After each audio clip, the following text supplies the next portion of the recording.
Mari kita masuk dalam doa. Tuhan, dekat padamu itulah kerinduan kami. Dan dekat padamu juga ya Tuhan adalah saat-saat terindah yang kami alami. Pagi hari ini kami kembali datang kepadamu ya Tuhan. Kami datang bukan hanya untuk mendengar firman-Mu, tapi kami datang dengan kerinduan untuk dibentuk dan diubahkan oleh firman-Mu. Kami menyadari bahwa dengan pengertian kami sendiri, kami tidak akan mampu memahami kebenaran-Mu. Oleh karena itu, ya Tuhan, kami memohon Engkau membuka hati dan pikiran kami oleh Roh Kudus-Mu. Singkirkan setiap gangguan, kelelahan, beban pikiran, gangguan-gangguan yang dapat menghalangi kami untuk mendengar suara-Mu. Lembutkan hati kami yang keras, Tuhan. Arahkan hati kami yang mudah menyimpang. Biarlah firman-Mu bekerja di dalam kami, menegur, menghibur, menuntun kami kepada kebenaran-Mu. Dan biarlah dalam segala sesuatu, nama Tuhan Yesus saja yang dimuliakan. Di dalam nama Tuhan Yesus, kami menyerahkan waktu pemberitaan firman Tuhan ini. Amin. Shalom Bapak Ibu, sekali lagi. Ya, senang bisa melayani pemberitaan firman Tuhan pada pagi hari ini. Bapak Ibu, seperti yang pernah saya sampaikan, ya, visi misi gereja kita yaitu menjadikan murid. Dan visi misi ini kemudian diturunkan menjadi 5 tema besar tahunan, ya, 5 tema besar tahunan. Tahun ini, tema besar tahun ini adalah dipanggil untuk menjadi murid, ya, dipanggil untuk menjadi murid. Visi misi itu diturunkan jadi 5 tema besar, dan tahun ini tema besarnya adalah dipanggil untuk menjadi murid. Ya, ini berasal dari kalimat visi kita, gereja yang menghasilkan murid yang berpusat pada Injil.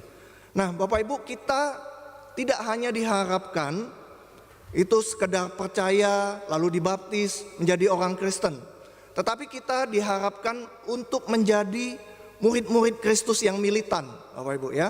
Murid-murid Kristus yang militan. Seringkali kalau kita dengar kata militan itu kayaknya negatif, ya. Tapi sebenarnya enggak seperti itu, Bapak Ibu. Kita memang dipanggil untuk menjadi murid-murid Kristus yang militan.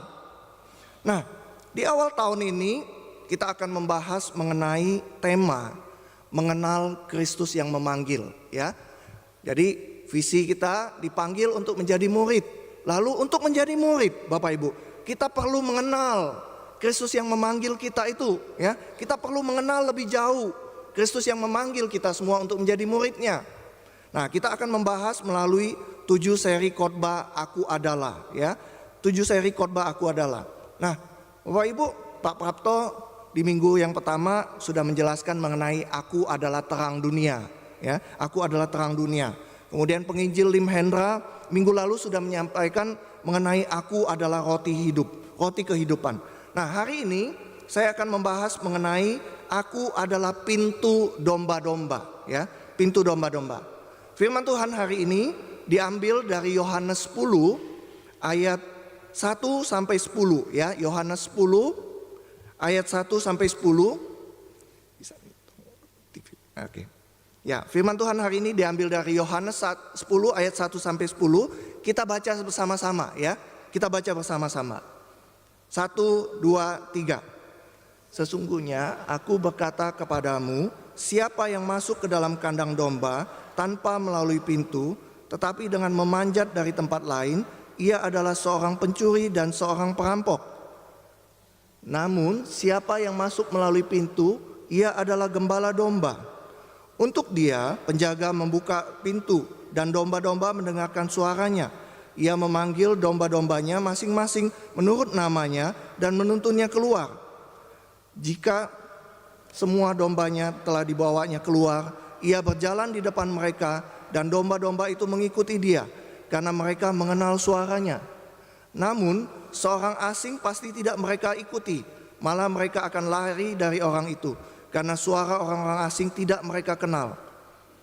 Yesus mengatakan kiasan ini kepada mereka, tetapi mereka tidak mengerti apa maksudnya ia berkata demikian kepada mereka. Karena itu Yesus berkata lagi, sesungguhnya Aku berkata kepadamu, akulah pintu bagi domba-domba itu. Semua orang yang datang sebelum aku adalah pencuri dan perampok, dan domba-domba itu tidak mendengarkan mereka. Akulah pintu, siapa masuk melalui aku, ia akan diselamatkan, dan ia akan masuk dan keluar serta menemukan padang rumput. Pencuri datang hanya untuk mencuri, membunuh, dan membinasakan. Aku datang supaya mereka mempunyai hidup dan mempunyainya dengan berlimpah-limpah. Semikian jauh pembacaan firman Tuhan kita pagi hari ini. Nah, Bapak Ibu, di dalam interaksi saya dengan jemaat di sini dan di tempat pelayanan saya yang sebelumnya, Bapak Ibu ya. Nah, saya mendapati satu hal yang harusnya menjadi perhatian kita juga. Nah, satu hal itu adalah gini, Bapak Ibu. Ternyata cukup banyak anggota keluarga dari jemaat kita ya, generasi kedua dan ketiga yang sudah tidak lagi beribadah di gereja kita. Bahkan banyak juga yang sudah tidak lagi menjadi orang Kristen atau sudah pindah agama, Bapak Ibu. Nah, ada banyak faktor yang menyebabkan anggota keluarga dari jemaat itu tidak lagi beribadah atau sudah pindah agama, Bapak Ibu. Salah satunya adalah karena iman mereka itu adalah iman yang sekedar diteruskan atau diturunkan, Bapak Ibu ya. Jadi ada banyak faktor yang menyebabkan orang itu berpindah agama, tetapi salah satunya adalah karena iman itu sekedar diteruskan atau diturunkan, Bapak Ibu. Nah, karena iman itu hanya sekedar diteruskan atau diturunkan, Bapak Ibu, banyak dari generasi kedua dan ketiga itu yang tidak membaca atau mengerti firman Tuhan dengan baik. Mereka belum mengalami sendiri seperti apa iman Kristen itu dan tidak dimuridkan dengan baik. Karena mereka tidak dimuridkan dengan baik, seringkali iman mereka itu nggak kuat, Bapak Ibu ya, dan tidak berakar di dalam hati dan hidup mereka. Kemudian hal ini juga mungkin ditambah lagi dengan orang tua yang imannya juga sudah berubah ya. Kita orang-orang tua yang sudah punya anak cucu, seringkali kita nggak sadar iman kita juga sudah berubah, Bapak Ibu. Salah satunya adalah ini, Bapak Ibu. Seringkali kita tuh, saya seringkali menemui misalnya gitu ya, ada anak-anak yang sudah menikah dengan orang-orang lain yang berbeda agama. Ketika saya tanyakan gitu, ketika ngobrol, lalu orang tuanya berkata, ya nggak apa-apa lah, kan semua agama sama saja mengajarkan kebaikan. Nah, Bapak Ibu, ada banyak orang tua yang sudah imannya juga sudah mulai berubah, Bapak Ibu. Nah, sebagai orang tua, mungkin kita sendiri juga tidak begitu mengerti iman Kristen. Sehingga ketika anak cucu kita bertanya tentang iman kepada kita, pertanyaan itu nggak bisa kita jawab, ya, nggak mendapatkan jawaban yang memuaskan. Hasilnya iman mereka terguncang dan akhirnya mereka tidak lagi mempercayai Tuhan, tidak lagi menganggap Tuhan itu relevan atau penting dalam hidup mereka. Dan bahkan mereka sudah pindah agama, Bapak Ibu. Nah, Bapak Ibu, waktu mempersiapkan khotbah ini saya teringat sebuah buku yang berjudul Why Christian Kids Live the Faith ya. Why Christian Kids Live the Faith. Mengapa anak-anak muda Kristen meninggalkan iman mereka? Nah, Bapak Ibu, di dalam buku ini disebutkan kalau generasi muda kita itu sebenarnya punya banyak pertanyaan. Ya, mereka punya banyak pertanyaan. Pertanyaan-pertanyaan yang mengganggu mereka dan butuh jawaban. Misalnya tentang hal penderitaan gitu ya. Terus pertanyaan-pertanyaan tentang sains, seksualitas, keadilan Allah, keunikan Kristus. Masalahnya Bapak Ibu, bukan karena iman Kristen gak punya jawaban. Tetapi seringkali pertanyaan-pertanyaan mereka itu seringkali dianggap sebagai ancaman, bukan undangan dialog. Bapak Ibu, seringkali ketika anak muda datang gitu ya, mempertanyakan iman mereka gitu, mempertanyakan tentang iman Kristen, seringkali gereja itu menghindar, menyederhanakan, atau bahkan memarahi, Bapak Ibu. Saya pernah beberapa kali menemukan pengalaman pribadi saya gitu, ketika anak-anak muda bertanya kepada orang-orang di gereja, mereka dianggap, aduh, kamu ini mau murtad ya gitu ya. Percaya aja, terima saja gitu. Bahkan disertai dengan ancaman gitu. Kamu nanti masuk neraka loh, kamu kalau tanya-tanya soal iman. Padahal sebenarnya karena yang bersangkutan tidak bisa menjawab, Bapak Ibu ya. Nah, menurut studi yang dimuat di dalam buku ini, kalau kita tidak menangani atau menjawab hal ini dengan baik, maka jangan heran Bapak Ibu. Jangan heran generasi muda kita tidak akan ada lagi di gereja, bahkan pindah agama. Nah, ini yang harus kita pikirkan baik-baik. Salah satu pertanyaan yang seringkali menjadi batu sandungan bagi anak-anak muda itu adalah mengenai sosok Yesus Kristus itu. Ya, mengenai sosok Kristus yang menjadi tokoh sentral dalam iman Kristen. Bapak Ibu, kalau Bapak Ibu melihat di media sosial gitu ya, di YouTube, di TikTok, di IG gitu.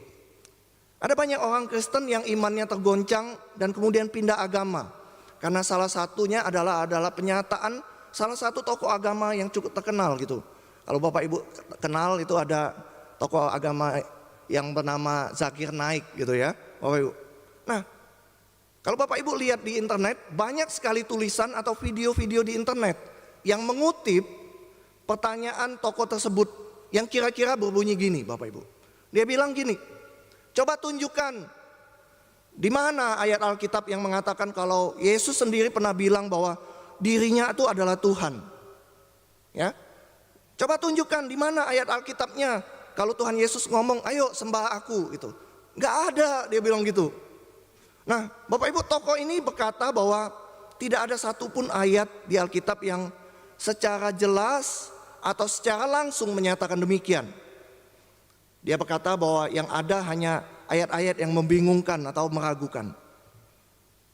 Bapak Ibu, bagaimana kalau misalnya Bapak Ibu ditanya pertanyaan seperti itu? Benarkah pernyataan tokoh ini? Benarkah tidak ada ayat Alkitab yang mengatakan secara jelas atau secara langsung menunjukkan bahwa Yesus berkata bahwa dirinya adalah Tuhan, atau Yesus berkata bahwa akulah Tuhan, sembahlah aku gitu. Bagaimana jawab Bapak Ibu kalau misalnya ada yang bertanya seperti itu? Nah, Bapak Ibu, pertanyaannya sebenarnya pernyataan tokoh ini bukanlah sesuatu hal yang baru ya. Di dalam sejarah kekristenan sejak ratusan tahun bahkan ribuan tahun sudah ada hal-hal yang seperti ini Bapak Ibu, yang menggugat ketuhanan Yesus Kristus. Bagi teman-teman yang sudah ikut MSK sudah tahu juga jawabannya Bapak Ibu ya. Jadi ini bukan hal yang baru Bapak Ibu. Bukan hal yang baru. Karena bukan hal yang baru, mungkin bagi sebagian dari kita itu hal ini bukan masalah yang besar dan kita nggak ambil pusing Bapak Ibu ya. Tapi Bapak Ibu, bagi beberapa orang muda, pertanyaan-pertanyaan seperti ini bisa sangat mengganggu mereka Bapak Ibu. Ya, saya kebetulan mengenal seorang mahasiswa saat dia sudah masuk tingkat 2 atau tingkat 3 Bapak Ibu. Ya, nah ketika momen kesaksian dia sempat bersaksi Bapak Ibu bahwa pernyataan tokoh ini mengganggu dia gitu. Imannya sempat tergoncang.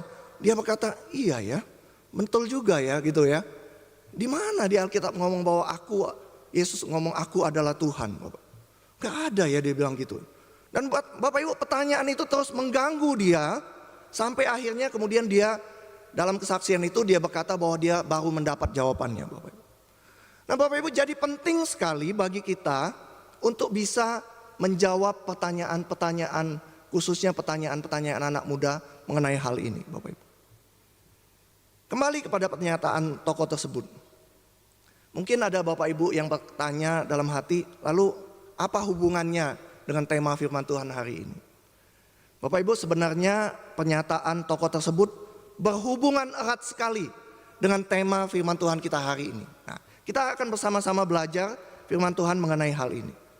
Bapak Ibu, pernyataan atau ungkapan Yesus, akulah atau aku adalah, seperti yang dikatakan oleh Pak Prapto minggu lalu ya, sebenarnya diterjemahkan dari ungkapan atau kata bahasa Yunani yang berbunyi ego eimi gitu Bapak Ibu ya. Jadi akulah atau aku adalah itu diterjemahkan dari bahasa aslinya itu ego eimi Bapak Ibu. Nah, bagian ini mungkin sedikit agak teknis Bapak Ibu, tapi ini penting Bapak Ibu. Karena ini bukan soal bahasa Yunani saja, tapi ini soal apakah Yesus sungguh tahu siapa dirinya dan apa yang sedang ia katakan. Bapak Ibu, ego itu artinya aku. Ya. Ego itu artinya aku. Itu mungkin kita asal katanya gitu ya, dari egoisme gitu, egois gitu ya. Aku gitu Bapak Ibu. Eimi itu adalah ego, aku, eimi itu adalah Bapak Ibu. Seperti kayak I am dalam bahasa Inggris Bapak Ibu. Nah, tapi Bapak Ibu dalam bahasa Yunani, seperti juga dalam bahasa Ibrani dan Aram, pernyataan itu sebenarnya berbeda ya. Bahasa Ibrani, bahasa Yunani itu berbeda dengan bahasa Indonesia atau bahasa Inggris seperti kita sekarang Bapak Ibu. Kenapa demikian?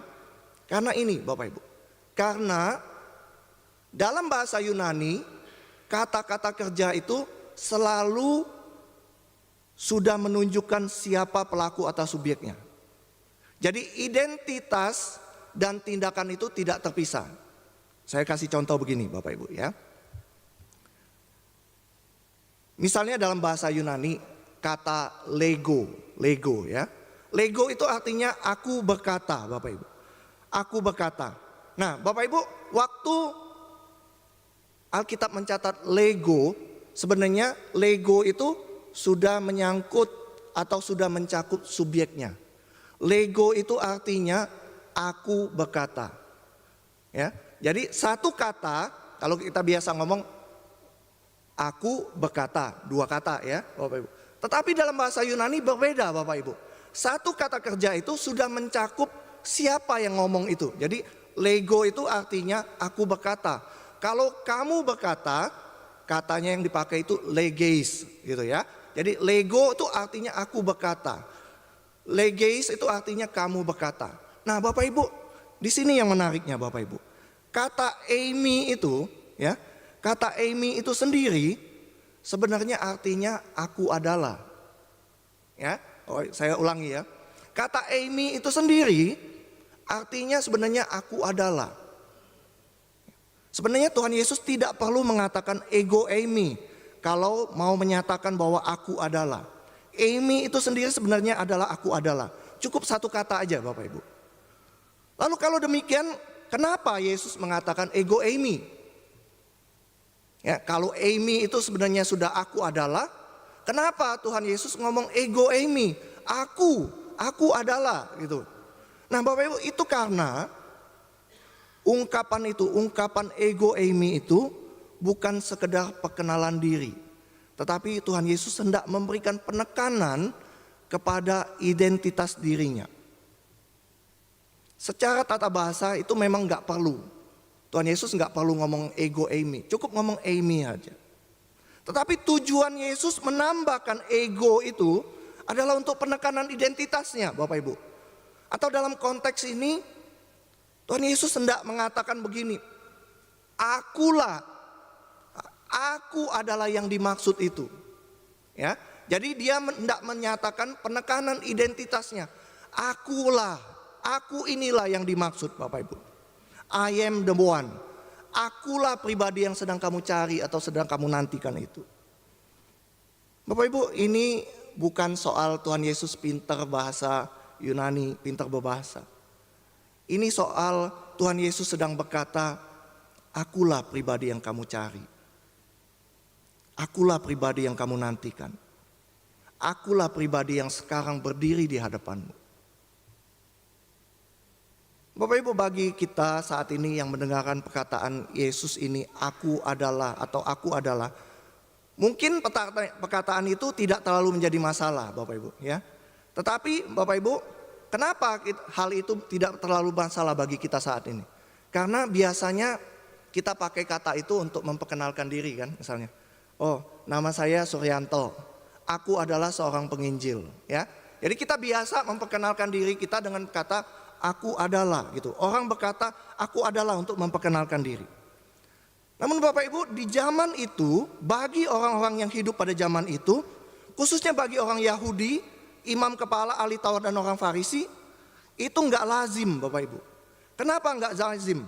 Ya, karena tadi salah satunya karena kata kerjanya itu selalu digabung dengan subjek atau itu. Tapi sebenarnya tindakan Yesus memakai kata akulah atau aku adalah itu bukan sesuatu yang lazim di zaman itu Bapak Ibu. Kenapa saya katakan bukan sesuatu yang lazim? kita bisa melihat bagaimana respon orang-orang Yahudi, imam kepala, ya. Sewaktu Tuhan Yesus ngomong akulah atau aku adalah. Penginjil Lim Hendra kemarin juga sempat ngomong gitu ya. Waktu Tuhan Yesus ngomong dirinya adalah roti hidup, reaksi orang Yahudi apa? Mereka bersungut-sungut, bertengkar sesama mereka. Yohanes juga mencatat bahwa sejak Tuhan Yesus ngomong akulah roti hidup itu, banyak murid-muridnya mengundurkan diri dan tidak lagi mengikut Yesus. Kemudian Bapak Ibu, di pasal 8, waktu Pak Prapto membahas ini juga ya, Tuhan Yesus mengatakan akulah terang hidup. Yohanes kembali mencatat bagaimana reaksi orang zaman itu ketika mendengar Tuhan Yesus ngomong itu. Yohanes mencatat bahwa orang-orang Farisi dan imam-imam kepala itu berkata bahwa kamu itu klaim sepihak. Kesaksian kamu nggak benar. Klaim kamu nggak benar katanya gitu.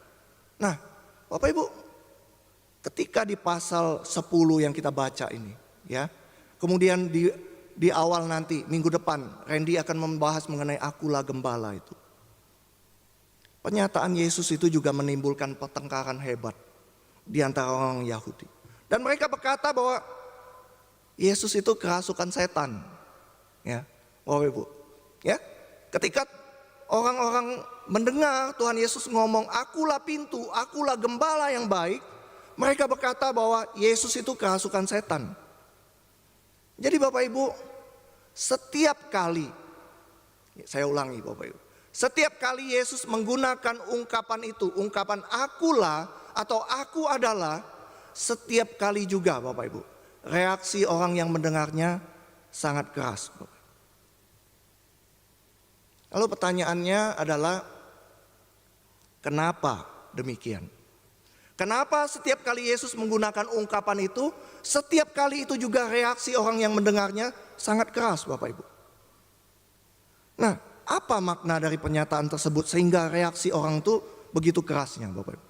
Nah, Bapak Ibu, di dalam pernyataan Yesus akulah atau aku adalah, itu terkandung sebuah makna ilahi yang sangat kuat. Mereka bereaksi begitu keras karena ungkapan ini, akulah atau aku adalah, itu hanya atau biasa dipakai oleh Allah sendiri ketika menyatakan dirinya. Saya ulangi Bapak Ibu ya. Setiap kali Tuhan Yesus ngomong akulah, aku adalah, reaksi orang-orang Yahudi waktu mendengar itu sangat keras Bapak Ibu. Kenapa mereka bereaksi sangat keras? Karena ungkapan akulah atau aku adalah itu biasa dipakai Allah sendiri ketika menyatakan dirinya. Bapak Ibu, ketika Allah menyatakan dirinya di dalam PL, ya, Tuhan Allah menyatakan dirinya bahwa aku itu menggunakan kata anoki, Bapak. Ego eimi itu diturunkan dari bahasa Ibrani anoki. Nah, yang dipakai oleh Tuhan Yesus itu adalah bayang-bayang dari ketika Tuhan Allah mengatakan di dalam perjanjian lama, akulah Allah leluhurmu, Allah Abraham, Allah Ishak dan Allah. Bapak Ibu, ketika Keluaran 3 ayat 6 itu diterjemahkan di dalam bahasa Yunani, ya, jadi PL itu menggunakan bahasa Ibrani. Tetapi ketika diterjemahkan di dalam bahasa Yunani, kata yang dipakai adalah ego eimi, Bapak Ibu. Dengan kata lain Bapak Ibu, ketika Yesus berkata, akulah, ego eimi, sebenarnya di saat yang sama, Yesus sedang menyamakan dirinya dengan Allah. Ketika Tuhan Yesus ngomong akulah atau aku adalah, itu bukan sesuatu yang lazim. Karena orang-orang tidak memakai kata itu, ungkapan itu. Jadi ketika Tuhan Yesus ngomong akulah, orang-orang Yahudi, imam Farisi, orang-orang Farisi, imam kepala itu langsung mengasumsikan dengan pernyataan Allah di perjanjian lama. Akulah, Bapak Ibu. Dengan kata lain, waktu Tuhan Yesus mengatakan akulah, Yesus sebenarnya di saat yang sama sedang menyamakan diri dengan Allah di perjanjian lama. Bapak Ibu, itu juga dicatat di dalam Yohanes 10 ayat 33. Bukan karena suatu pekerjaan baik maka kami mau melempari engkau, melainkan karena engkau menghujat Allah dan karena engkau sekalipun hanya seorang manusia saja menyamakan dirimu dengan Allah, Bapak Ibu. Nah, seperti itu Bapak Ibu, ya. Jadi orang-orang yang mengatakan bahwa Yesus tidak pernah secara langsung atau secara jelas menyatakan bahwa dirinya adalah Tuhan. Orang yang mengatakan demikian sesungguhnya adalah orang yang tidak mengerti firman Tuhan. Ya. Kenapa? Karena orang-orang zaman itu ketika Tuhan Yesus ngomong seperti itu, mereka tahu ketika Tuhan Yesus ngomong itu, dia sedang menyamakan dirinya dengan Allah. Itulah sebabnya reaksi mereka itu begitu keras, hendak melempari Yesus dengan batu. Mereka adalah orang yang tidak mengerti firman Tuhan dengan baik, Bapak Ibu. Nah, Bapak Ibu, sekarang kita kembali kepada tema kita, ya. Tema firman Tuhan hari ini. Kalau kita perhatikan sewaktu menyampaikan pengajarannya, Tuhan Yesus tuh biasa memakai perumpamaan atau ilustrasi dari kehidupan kita sehari-hari. Tujuannya apa? Tujuannya supaya orang yang mendengarnya itu langsung mengerti, langsung mudah memahami, menangkapnya.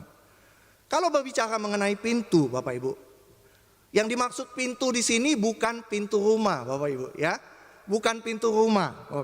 Kalau Bapak Ibu melihat gambar yang ini, sebenarnya yang dimaksud Tuhan Yesus itu bukan pintu rumah, tetapi yang Yesus maksudkan itu adalah pintu kandang domba. Nah, menurut para penafsir di dalam perumpamaan ini, Yesus itu menyinggung tentang dua macam pintu, Bapak Ibu, ya, dua macam pintu. Pintu yang pertama itu adalah pintu kandang domba jenis pertama. Itu kandang yang biasanya yang dikatakan Yesus di awal pasal itu adalah kandang di desa atau di kota, Bapak Ibu. Jadi desa, kota ada kandang bersama. Semua orang masukin dombanya ke situ. Nah, itu yang pertama, kandang jenis pertama, Bapak Ibu. Di mana semua kawanan domba itu dikumpulkan, ditampung sewaktu mereka pulang waktu malam hari. Nah, Bapak Ibu, kandang itu biasanya tertutup, ya, dengan atap dan dinding tembok, Bapak Ibu, ya. Jadi kandangnya itu benar-benar tertutup seperti kandang-kandang yang saat ini, Bapak Ibu. Nah, itu kandang yang pertama. Tapi Bapak Ibu, di saat-saat tertentu, misalnya di musim semi, musim panas, domba-domba itu dibawa keluar ke bukit-bukit untuk mencari padang rumput hijau, ya. Nah, pada saat itu biasanya kawanan domba itu tidak pulang ke kandang mereka yang di kota, ya. Jadi ini desa atau kota tempat orang-orang tinggal, di situ ada kandang, Bapak Ibu, ya. Tapi itu cuma dipakai waktu musim dingin, di mana orang-orang sudah nggak mungkin menggembalakan, nggak ada rumput, gitu ya. Jadi mereka ditampung di kandang di dalam kota atau desa, Bapak Ibu. Kandang yang kedua itu adalah kandang di padang rumput, Bapak Ibu, ya. Di padang rumput. Nah, di tempat-tempat itu tempat yang terbuka. Biasanya para gembala itu membuat kandang dari batu. Mereka membuat pagar sekeliling dari batu, Bapak Ibu, ya. Nah, kandangnya itu berupa pagar dari batu. Pada pagar itu ada satu lubang, ya, seperti itu, ya. Satu lubang, dan melalui lubang itu domba itu masuk keluar, dan tidak ada pintu di dalamnya, tidak ada pintu. Jadi lubang itu cuma lubang aja, domba keluar masuk lewat itu. Dan Bapak Ibu tahu, secara literal gembala itu menempatkan dirinya sebagai pintunya, ya, Bapak Ibu. Jadi ketika dibawa keluar, ketika sudah malam, domba-domba dimasukkan ke dalam kandang tersebut, nggak ada pintunya, Bapak Ibu. Karena nggak ada pintunya, gembala itu memakai tubuhnya, memakai dirinya, membaringkan diri di lubang pintu tersebut, sehingga dia menjadi pintu. Tidak ada domba yang bisa masuk atau keluar melewati tubuhnya. Nah, itu kandang domba yang kedua, pintu yang kedua yang dimaksud oleh Tuhan Yesus. Jadi di awal Tuhan Yesus menyebut pintu itu pintu kandang yang di kota atau di desa. Yang kedua, ketika Tuhan Yesus ngomong tentang pintu, itu secara literal dia menyebut diri seorang gembala yang menjadi pintu di kandang tersebut, Bapak Ibu. Pada jenis yang kandang yang kedua itu secara harafiah, gembala itu menjadi pintu dari kandang itu. Gembala itu yang menjadikan dirinya atau tubuhnya menjadi pintu dari kandang domba tersebut. Nah, sekarang pertanyaannya, apa makna dari apa makna dari perkataan Yesus, akulah pintu itu, Bapak Ibu? Nah, saya pernah membaca sebuah artikel mengenai binatang domba, Bapak Ibu ya. Artikel itu mengatakan bahwa domba itu sebenarnya adalah binatang yang bodoh, Bapak Ibu ya. Domba itu adalah binatang yang bodoh, Bapak. Kenapa demikian? Karena domba itu gampang sekali kehilangan arah, Bapak Ibu. Mereka tidak bisa pulang sendiri ke kandangnya. Ya, Bapak Ibu tahu kalau domba itu keluar dari kandangnya, dia berjalan agak jauh saja, dia nggak bisa pulang ke kandangnya, Bapak. Ya, jadi domba itu adalah binatang yang bodoh. Mereka nggak bisa pulang sendiri ke kandangnya. Ketika keluar untuk mencari makan, ketika domba itu pergi sedikit lebih jauh saja, mereka bisa nyasar, Bapak Ibu. Nah, Bapak Ibu, domba juga itu adalah sasaran empuk dari binatang predator, Bapak. Seperti singa, beruang atau serigala. Daging domba itu ya seperti yang kita tahu, mungkin sebagian kita adalah suka dengan daging kambing atau domba, ya Bapak Ibu. Empuk dan lezat. Domba juga sebenarnya nggak punya sama sekali kemampuan untuk melawan, Bapak Ibu. Ya, ketika ada musuh, yang mereka bisa lakukan apa? Lari, cuma Bapak Ibu. Seringkali domba itu menjadi mangsa binatang-binatang buas ketika malam tiba. Oleh karena itulah Bapak Ibu, ketika malam hari, gembala itu membawa mereka masuk ke dalam kandang.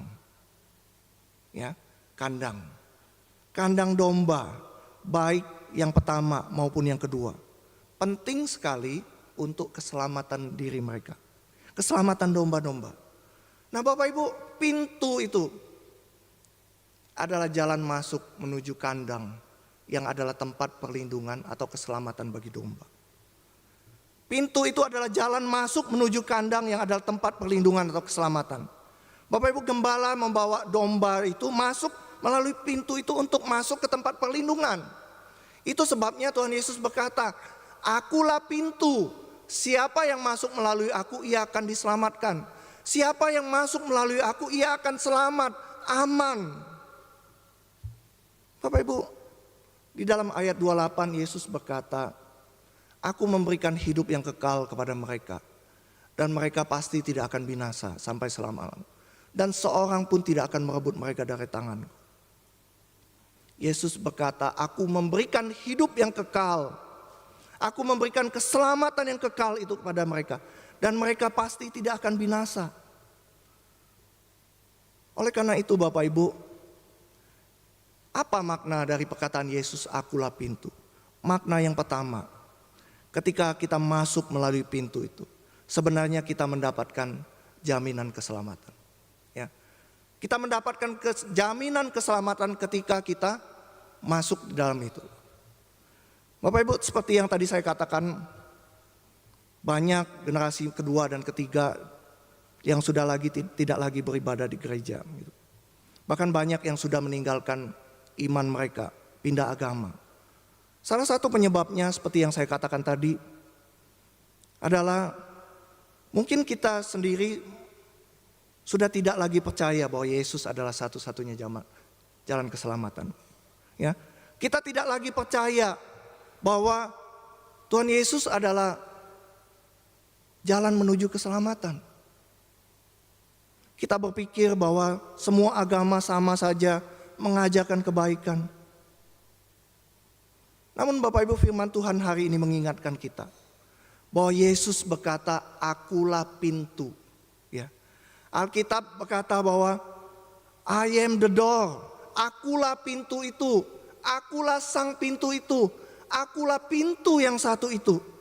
Bapak Ibu, Tuhan Yesus tidak mengatakan aku adalah pintu sebenarnya, ya. Tapi dia mengatakan akulah pintu itu. Dalam bahasa aslinya ayat itu memang berkata begitu. Akulah pintu yang dimaksud itu. Bukan akulah sebuah atau salah satu pintu. Semua kandang itu mempunyai satu pintu. Dan bukan banyak pintu. Waktu Yesus berkata, akulah pintu yang satu itu. Siapa yang masuk melalui aku, ia akan diselamatkan. Tidak ada pintu lain menuju ke keselamatan. Hanya melalui Tuhan Yesus. Perbuatan baik yang dianggap orang dunia bisa membawa kita kepada keselamatan. Tuhan Yesus katakan itu seperti jalan pintas yang diambil oleh perampok dan pencuri. Jalan pintas untuk masuk dengan cara memanjat dari tembok lain.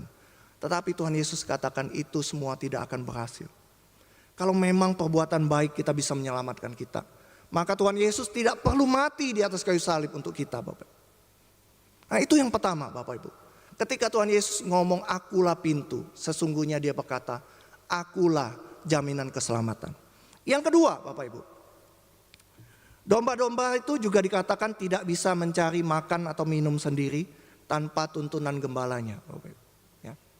Diceritakan oleh seorang gembala bahwa domba itu begitu bodoh sehingga Bapak Ibu mereka hanya makan apa yang ada di depan mereka. Nah, ini cerita dari seorang gembala gitu ya. Dia berkata begini, Bapak Ibu. Kalau misalnya di satu tempat rumputnya sudah habis, domba-domba yang saking bodohnya itu memakan tanah yang ada di depan mereka. Memakan habis semua rumput yang ada di hadapan mereka, termasuk tanah-tanahnya juga, makan tanahnya, Bapak Ibu. Domba ini juga adalah binatang penakut. Mereka takut dengan aliran air, Bapak Ibu.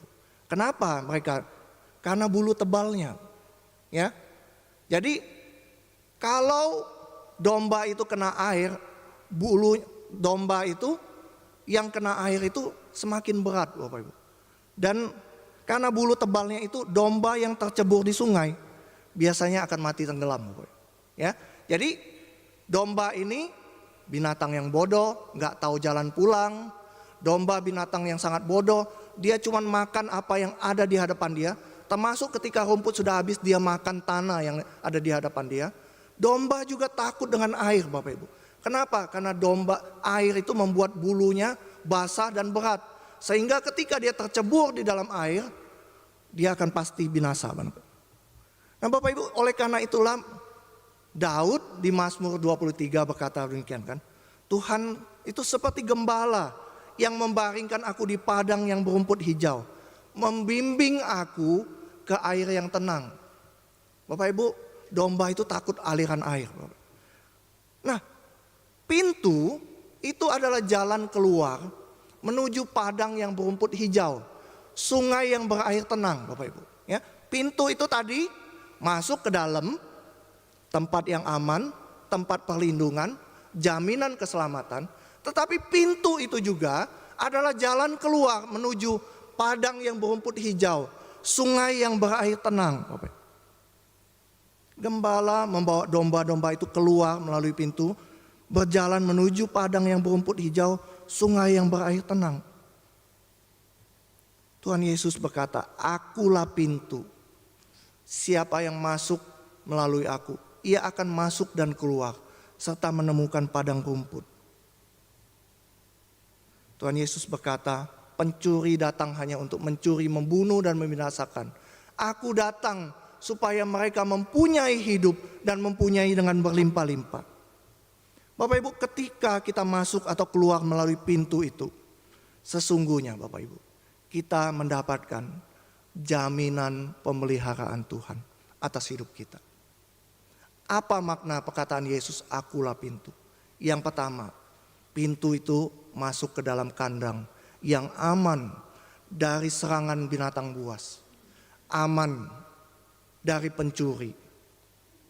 Tuhan Yesus berkata, akulah pintu, akulah jaminan keselamatan.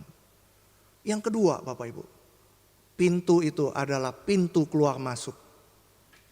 Ketika melalui pintu, domba-domba itu dibawa menuju padang yang berumput hijau, ke sungai yang alirannya tenang. Dan itu menyatakan bahwa Tuhan itu memelihara hidup kita. Memelihara hidup kita. Jaminan pemeliharaan Tuhan atas hidup kita. Sebagai penutup Bapak Ibu, beberapa waktu yang lalu saya sempat ngobrol dengan Olive. Ya. Waktu itu dia upload status tentang Rain, anaknya gitu ya. Gitu. Nah Bapak Ibu, ketika dia update status, dia tulis begini Bapak Ibu. Pas kecil pengen cepat besar, pengen cepat gede. Begitu gede, begitu sudah kerja, pengen balik jadi bayi lagi, dia bilang gitu. Tanpa beban, cuman main gitu. Jadi dia kasih video si Ren itu lagi nyantai gitu ya. Goyang-goyang kakinya sambil makan gitu. Nah, jadi Olive ngomong gitu, wah seneng ya jadi anak gitu. Lalu saya kemudian menimpali status Olive itu. Saya berkata, iya ya, hidup kita sebagai orang dewasa itu rumit ya. Enggak seperti anak-anak gitu. Lalu kemudian Olive berkata lagi, ya lalu dia bilang, anak-anak ya taunya cuman main, makan, tidur gitu. Orang dewasa banyak pergumulan. Memang kita harus akui orang dewasa banyak sekali pergumulan hidupnya Bapak. Tetapi pada waktu itu Bapak Ibu, saya berhenti sejenak, saya diam, kemudian saya berpikir. Sebenarnya bukan cuma itu Bapak Ibu ya. Sebenarnya bukan cuma itu. Anak-anak itu bisa hidup tanpa rasa takut yang berlebihan, tanpa kecemasan yang menekan. Bukan karena hidup mereka bebas dari masalah Bapak Ibu. Tetapi mereka bisa demikian karena mereka percaya. Mereka percaya kepada orang tua yang sangat mengasihi mereka. Mereka percaya bahwa ada orang tua yang mengasihi mereka. Mereka percaya ada orang tua yang memelihara hidup mereka. Mereka percaya ada yang menjaga mereka saat tidur. Ada yang memelihara hidup mereka. Bahkan ketika mereka sendiri tidak mengerti apa-apa. Bapak Ibu, disitulah ironi kita sebagai orang dewasa. Semakin kita dewasa, semakin kita merasa harus mengerti segalanya. Semakin kita dewasa, semakin kita ingin mengendalikan hidup kita. Dan tanpa sadar Bapak Ibu, semakin dewasa, kita juga seringkali semakin sulit untuk percaya penuh kepada Bapa di surga. Kita percaya kepada Tuhan untuk keselamatan kekal hidup kita. Kita percaya bahwa pintu itu adalah jaminan keselamatan. Tapi seringkali Bapak Ibu, kita meragukan Yesus sebagai pintu yang adalah jaminan pemeliharaan Tuhan atas hidup kita. Seringkali kita ragu mempercayakan hari esok kita kepadanya. Tapi bukankah Tuhan Yesus berkata, bukankah firman Tuhan berkata, sebab aku mengetahui rancangan-rancangan yang kupikirkan mengenai kamu. Demikian firman Tuhan. Rancangan damai sejahtera dan bukan rancangan malapetaka. Untuk memberikan kepadamu masa depan yang penuh harapan. Bukankah firman Tuhan berkata, apa yang tidak pernah dilihat oleh mata dan tidak pernah didengar oleh telinga, yang tidak pernah timbul dalam hati manusia. Semua itu disediakan Allah untuk mereka yang mengasihi Dia. Bukankah firman Tuhan berkata, percayalah kepada Tuhan dengan segenap hatimu. Jangan bersandar pada pengertianmu sendiri. Akuilah Dia dalam seluruh hidupmu, maka Ia akan meluruskan jalanmu. Bukankah banyak firman Tuhan yang menegaskan, Dia menjamin keselamatan kita. Dia menjamin pemeliharaan hidup kita. Bapak Ibu, kita sedang berdiri di awal tahun yang baru. Seperti di depan pintu tahun baru. Kita masih berada di bulan Januari. Kita tidak tahu apa akan yang terjadi di tahun ini. Kita tidak tahu tantangan apa yang menanti kita di luar. Masalah yang akan datang. Jalan apa yang kita lalui. Bukankah banyak dari kita melangkah ke tahun ini dengan harapan, tetapi juga dengan kekhawatiran. Kekhawatiran yang tidak kita ucapkan. Dan firman Tuhan hari ini berkata, tahun ini juga tidak akan mudah Bapak Ibu. Firman Tuhan juga tidak berkata bahwa semua akan berjalan sesuai rencana kita. Tetapi firman Tuhan berkata, satu hal yang sangat jelas. ada sebuah pintu. Yesus berkata, akulah pintu. Di tengah ketidakpastian hidup di luar, kita tidak berjalan sendiri. Kita masuk ke tahun ini, keluar memasuki tahun ini, bukan dengan mengetahui semua jawaban. Kita masuk dengan mengenal pribadi yang kita ikuti, mengenal Kristus yang memanggil kita. Di dalam Kristus, keselamatan kita dijamin. Di dalam Kristus, hidup kita juga dipelihara. Langkah demi langkah, hari demi langkah. Inilah panggilan kita menjadi murid Kristus, Bapak Ibu. Menjadi murid bukan berarti hidup kita bebas dari masalah. Menjadi murid berarti kita berani berjalan. Meskipun kita tidak tahu apa yang terjadi. Kita berani berjalan karena kita mengenal Kristus yang memanggil dan memanggil hidup kita. Bapak Ibu, hidup Kristen bukan hidup tanpa takut, tetapi hidup yang berani mempercayakan diri kita. Seperti seorang anak percaya bahwa ada Bapa yang menjaga, melindungi, dan tidak pernah meninggalkan kita. Di awal tahun ini, pertanyaannya bukan sekedar apa rencana kita. Pertanyaannya adalah, apakah kita mau melangkah sebagai murid, masuk ke tahun ini melalui Kristus, mempercayakan hidup kita kepada Dia yang berkata, akulah pintu. Mari kita berdoa.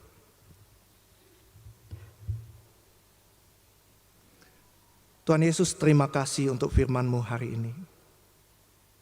Engkau mengingatkan kami bahwa Engkau adalah pintu, satu-satunya jalan keselamatan.